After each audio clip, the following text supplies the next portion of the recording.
Hello, everybody. Welcome to the Boss Body Podcast. This is Sarah Haas. I'm so honored that you've taken the time out of your day to be here with me. You can never know how much that means to me. I know you're busy and your time is valuable. And every time you choose to spend it with me on this podcast, it just makes my heart sing. So thank you for being here.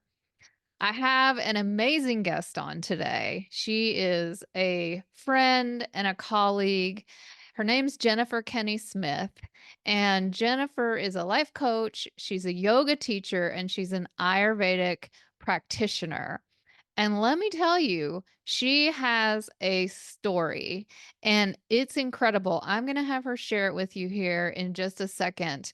But long story short, she's been through a lot of things that many of us can resonate with: trauma, illness, chronic pain, all of these things. And through her own journey, she's learned not just how to heal herself, but she has put that into practice to magnify that work out into the world and help others learn how to go through that healing journey and come out the other side. Jennifer, thank you so much for being here. I'm so excited for this conversation. Thank you, Sarah. I'm so excited too. I was just thinking, like, we met on Facebook, I think through maybe podcasting or something. And what a gift to just sit in your presence and be a part of your journey, your teaching, your guidance, your story, and hearing how much joy you get connecting, especially with women who are on this journey. And I get to be a part of this with you. So, like you said, I love the connection of sistership, sisterhood, and friendship. And we wouldn't be here. I mean, we're nowhere close to each other physically by this state. You're further away from me, but by the gift of the internet and hearts open and us putting ourselves out there to connect to for the greater good. So thank you for doing your work so we could be friends. 100%. I believe there are no accidents. I True. believe the universe magnetizes people together who are meant to collaborate. And I have this podcast, and your message is perfect because I'm trying to help women create overall health. And your story is incredible. And when people hear it, even though everyone's experience is a little different, you can relate to things that people go through and that process. And just the fact of your resilience and your determination and you doing that inner work, and now having come out on the other side, not only thriving, but able to help other people who are going through similar experiences. So I can't wait to dive in. So, first of all, I want people to kind of hear about your story a little bit so that they can kind of get the background Yeah. for what you've gone through. So you used to be a high performing, overachieving, like corporate executive, and then some things happened. So can you start there and just give us the overview of your story? Yes. So I started my career fresh out of college in my undergrad program. I got an internship at a company that allowed me to be in a sales role, corporate executive selling, and there was a lot of money to be made. So I kind of got caught up in the ideology of success and wealth. My father was successful in his own career and always kind of groomed me. You, he would say, you have the world by the balls, which is very weird for a father to say to a daughter, but he wanted to instill this empowerment in me. So I believed that I have the skill set, I have the wisdom, I have the courage. So I hit the ground running early in my life, in my early 20s, and quickly decided I enjoyed the titles, the roles, the money. So kind of this illusion that we're getting our worth outside of us. And then I climbed that corporate ladder because the more I could achieve by that title, that rank, that authority, and the more money, I felt accomplished. I felt good. I was seen. I was witnessed. I was earning trips from these companies and very big girl paychecks. I also was working with really influential people. I sold my accounts were the federal government. My one of my big my first successes was working with the Department of Veterans Affairs and the Division of Radiology. And the chief of radiology was kind enough to give me a meeting. And then he brought me into some major programs. I was so young. I had no idea what the influence was going to be, or how this was going to impact my life. But I felt the power that he brought because of his success and his wealth of knowledge and his brand. And I was like love drunk on this thing. Like the more I could do, the more I felt good about myself. Notice that none of this is about internal work. It was all external. And what I've learned now is when we build up our worthiness on external factors, it will fall apart. We don't have a solid foundation. I didn't know then that I was highly codependent. There wasn't language that I had to myself until I left a very toxic marriage of a man that showed up in my life very much to emulate what my father did in his marriage. So my father is still very much an alcoholic, and we had a lot of disruptive behavior in the house. He loved us as he best could, and I love him today for the gifts that he's given me of finding myself when I was programmed to believe that my worth was external to me and also to put everyone else's feelings before mine. And I So think fast that's forward. so important that I want to pause for a second, that you're talking about how we find our self-worth from things that are external to us, which is very normal. We're human, and this is what we get praised for when we're young Yeah. by our parents who we want so much to impress Please. and Yes. and deserve their love.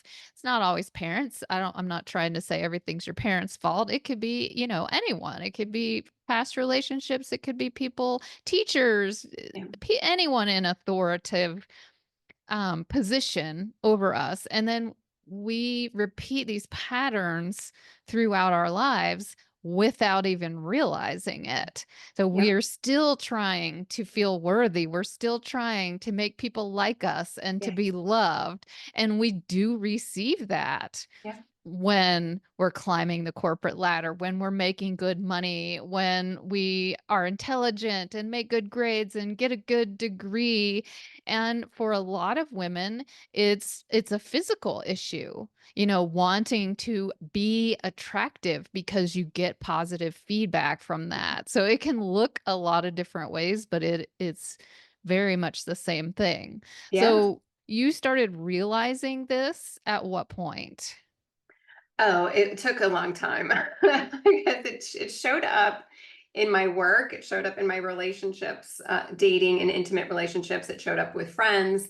It showed up in my physical body. I mean, I honestly abused my body for so many years, for so many reasons that I just didn't know. One, to not feel. I didn't want to feel the things that were suppressed inside of myself. So the more I beat the crap out of my body in my workouts, I mean, I was just doing a Ayurvedic body mapping assessment survey. I do them every year just to see how I've changed and grown and how my body's healing now, because this is a devotion to my body, like this gift and this vessel that I've been entrusted in to deeply care for. New language. I didn't speak like this before. I was completely devoid of loving, caring for myself. I just didn't even know that was an option.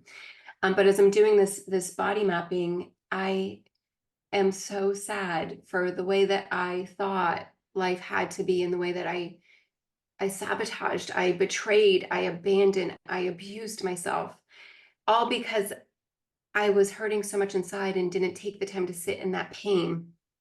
And so to cover the pain with the title, the role, the being objectified, and I thought that was cool. I mean, I was a sexy boss lady, and I thought that was empowering, and it was so disempowering and such a perverse persona to dance with, like dancing with the devil. It is not of of high service and high quality and of love. It was complete abandonment. And again, I didn't know this until I started doing this deep work. So what happened that the one of the altercations, one of the wake up moments, I've had these rock bottoms that were just so despairing and ugly and awful. One of them triggered me in a way. I had a boss who the industry I worked in knew him as being awful. He was loud, he was obnoxious, he was angry, he was a tyrant, he would say terrible things. And as long as you weren't on the receiving end, it was kind of, we would mock it and like joke about it, like, ha ha ha, you missed your deal, you missed your forecast, just stay away from him. Well, he became my boss at one point. And we had a conflict. We disagreed on a deal that my team was not giving credit for. And I was taught to go fight for the greater good. I wanted to fight from my team. And I went over his head to report, not in like getting him in trouble way, but to get the credit. It was the right thing to do. He lost his mind. He called me in his office, slammed the door, screamed at me. And in this space was big cube farm and the walls were thin. So I literally knew everyone was going to hear. I shrink down to the littlest version of me. I'm going to be in trouble, shame, overwhelm, embarrassment, all these really low, awful feelings. I feel like my dad's screaming at me, which, oh, by the way, had been so much of my imprint of self-identity, like be a good girl, don't get in trouble, don't lie, don't dissuade, don't do something to be in dad's bad graces, right? So I'm probably in my mid 30s, feeling like a 6-year-old. So shrinking, and I'm doing everything I can do to bite my lip and not cry. I don't want to give that credit to him. I finished this conversation where I'm saying nothing other than he says, "Do you have anything to say for yourself?" And I'm like, "Are you done?" Trying to not let it come out. I'm so upset.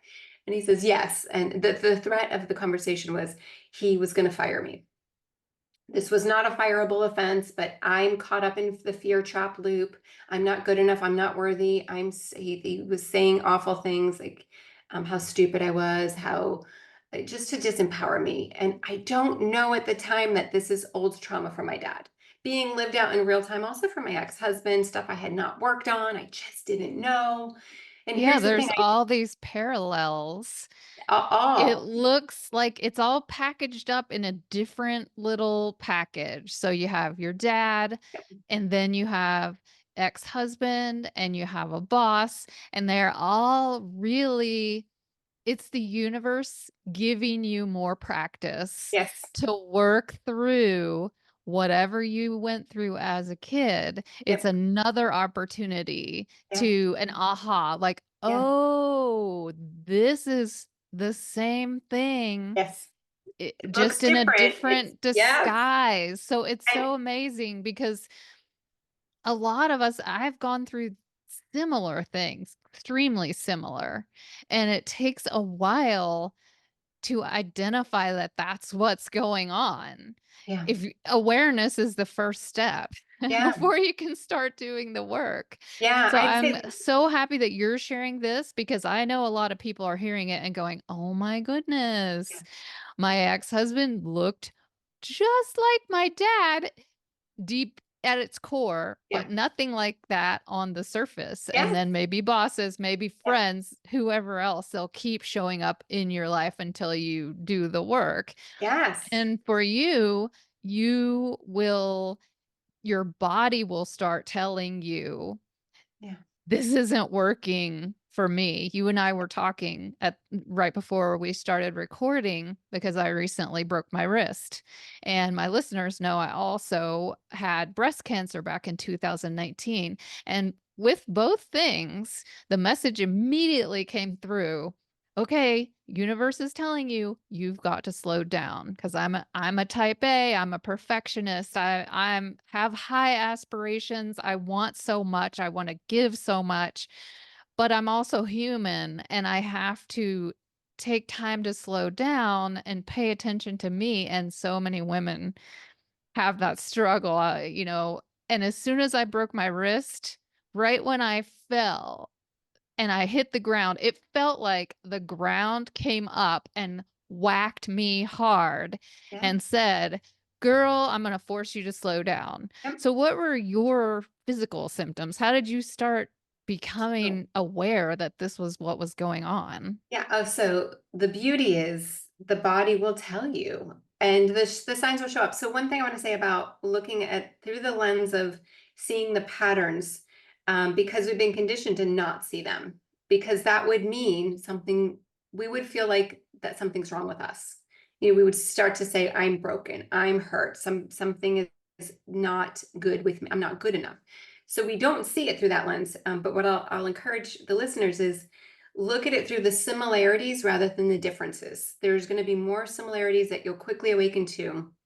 And when I learned that these lessons, these life opportunities for growth and deeper connection and coming back home to you and understanding that you are inherently worthy of all the love in the universe, when we start to look at the way that they show up, these lessons in, especially with men, from the father to the husband to the men you're dating or sleeping with, and then in work, it was still the male void. It was still the ache of my little girl to be seen and validated and loved. And I'm playing it out and acting it out in all of these different scenarios, not looking through the lens of what is this really about, right? It was all about them. They were the ones, the big scary man hurting me, pattern, pattern, pattern. What is this really about? So it manifested in me in that moment into panic attacks. And so I didn't leave that job. I didn't get fired. I had planned on leaving. I made a plan. I created a new job opportunity, but I still stayed long enough to capture some revenue that was mine. And it had to be another, I think, 4 months I stayed. But panic attacks, what that looked like for me is as I'm leading a team meeting, I couldn't speak. My voice wouldn't project. I had this wispy, wimpy awfulness coming out because my chest felt like I had an elephant sitting on it. And I'd even like hiccup or like gasp for air. It was so not powerful and very not attractive. And I didn't feel very good about myself, but I didn't know. This was another one of those calls of, listen, get still, learn what this is about. So I was aware enough to go to therapy. I've been And to that's that therapy. throat chakra, that Yes. throat and heart Yes. area, those heart wounds Yep. and the throat with not speaking up for yourself, not speaking your 100%. truth, not allowing yourself to express. Express because I wanted to tell that man to go F himself and screw this and I'm quitting. Like I needed to have that opportunity, but I had been so disempowered so many times that I completely lacked the authority over myself and the empowerment of what my worth was to say, logically, I can absolutely quit and walk away and find the next job. I had built a brand. There was no reason, but here's what happened. The reality of my psychology was I had moved my mother in my house when my ex moved out so I could continue to work at the scale that I was working because I believed my worth was wrapped in this job and the money. And I didn't want to take a step back in my career. In hindsight, I wish I would have, and I wish I would have done that work. But I had built a house for us, and I wrote a very big check as a deposit on that house. And when this eruption and the threat of my security, my financial security, and my livelihood, I dropped into fight or flight. And I stayed there for a long time. So, anyway, I go to therapy. God bless. This therapist says you should go to yoga and learn how to breathe because the panic is there's not a distension. So the diaphragm comes down, right? So you just took a big breath. Like we have to I remember. love that reminder because it's so easy. We all take those little shallow breaths, and that keeps our nervous system at high alert. And when Yes. you take a deep breath, it immediately slows your heart rate and your blood pressure. Yeah, and it drops us into the embodiment. I am a soul living in this body, and I can have control over how I handle my business. You can't control anything outside of you, but you can control the breath. So she encourages me to go to yoga. Now, let me remind you, I'm still abusing my body in a way that I don't eat a lot. I'm drinking a lot of alcohol. I'm kickboxing. I'm doing the insanity workout with Sean T. Oh, I remember those. Yeah. So I'm on like a 800 calorie diet, and most of that's liquid. It's a protein shake and it's wine. And I'm beating the crap out of myself. So yoga sounded very lame. I was very much above this workout of laying on a mat and stretching and maybe chanting Om. I'm too good for this. And it's I not used to feel that way too. Like, this is a waste of a waste of an time. hour when I could be doing calorie burn. This Yes. is, How many forget it. I calories? only have so many hours a week to exercise, and I don't want to spend one of them or two of them Resting, napping. stretching. Right. I'm the one who, when I did start doing yoga would wear a heart rate monitor to yoga. What is wrong with us? So I go, and I think I'm going to be doing the laying restorative yoga is what it's called. And instead I signed up for what was called Power Flow, Power Vinyasa, and it meant nothing to me until I get into the room. The room was about this, it's bigger than my office space, but I feel like the proximity felt very small. It was very tight. Mats were close. I didn't like how close the people were because I wanted my own space. And the power flow is rigorous. It is challenging. I'm what I call an athlete, and I could barely keep up with the sequencing. It's up and down and switch and over here, kicking up to handstand, and the room gets hot also. It's about 92 degrees. I'm sweating. And so this buildup starts to happen inside of my body, the energy body as well as the physical. I start to want to puke. I'm looking towards the back of the door, and it's too far for me to just leave. I would have just left them. I wanted to run. I need to leave. This is too much. I can't do this.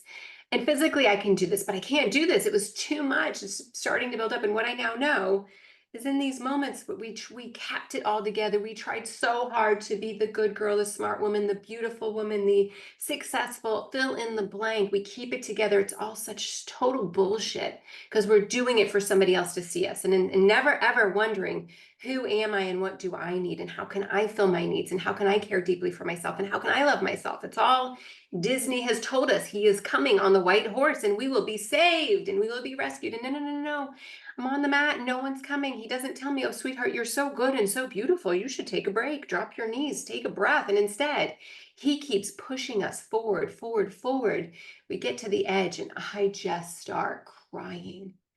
I cry and I cry and I cry all the years of the pain and the abandonment and the betrayal and the abuse and the neglect, not just from all of those men, but from me. Where was I in all of this? At some point, I stopped fighting for me. I didn't speak up. I didn't tell the truth. I hid it all to protect everybody else. And myself there surrendered. I couldn't run anymore. And I devote that moment in my life was the first time I found myself. For the first time, there was a woman there, there was a little girl there that needed to feel it all. And when we feel it and we stop resisting it and we stop being scared of it and we surrender to it and we let it come up, it can come out. And the only way through is through. And we now know that. So, And that's the hard part. We feel like if we surrender, first of all, we think, oh my God, if I get started, I'm never going to stop. If I start letting the tears flow, they're never going to stop.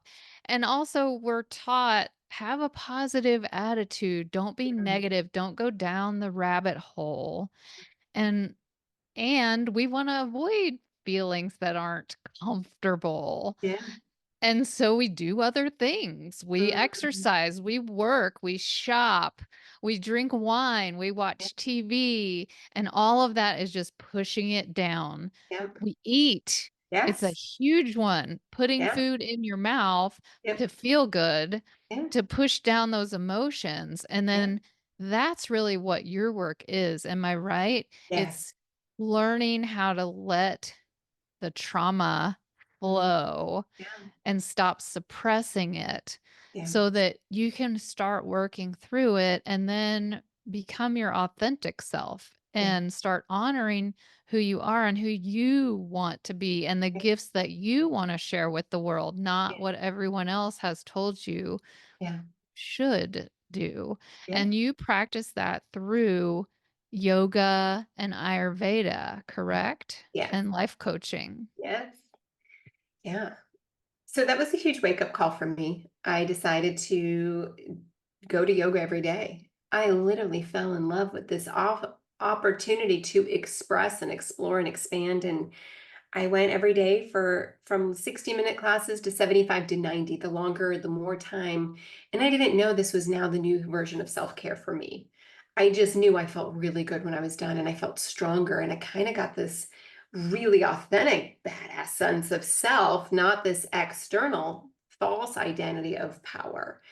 And then one day I'm walking to class, and at the end of the hallway, there's a sign as if heaven had casted a spotlight on it that said, "This is yours." And the sign said, "Yoga teacher training." And I thought, wait, I can actually become a teacher.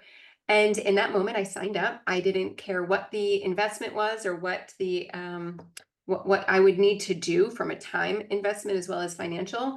I knew this was mine. I had to do it. If I could heal, and I absolutely eradicated enough of the pain to stop the panic attacks. They're gone.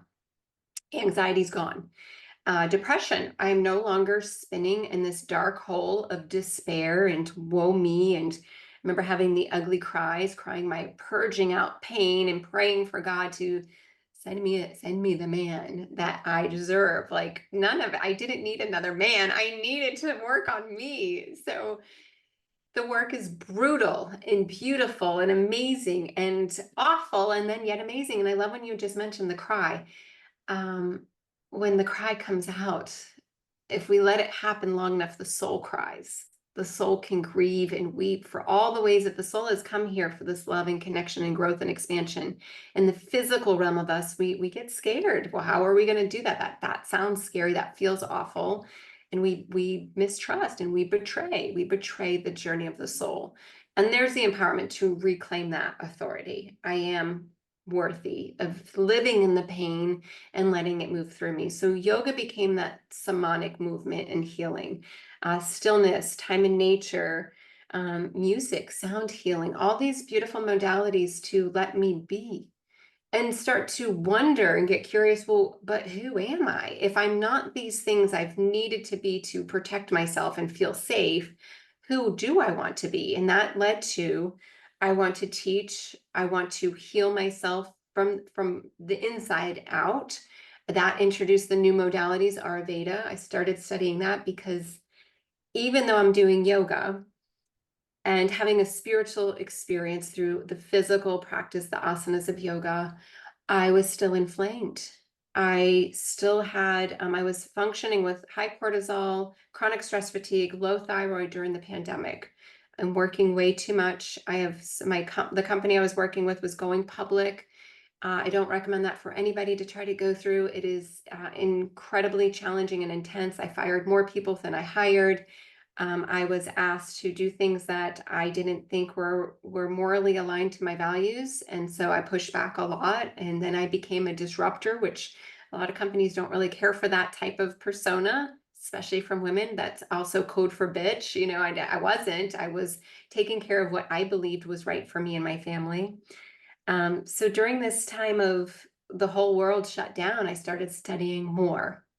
The Ayurvedic lifestyle taught me that we are able to heal our bodies.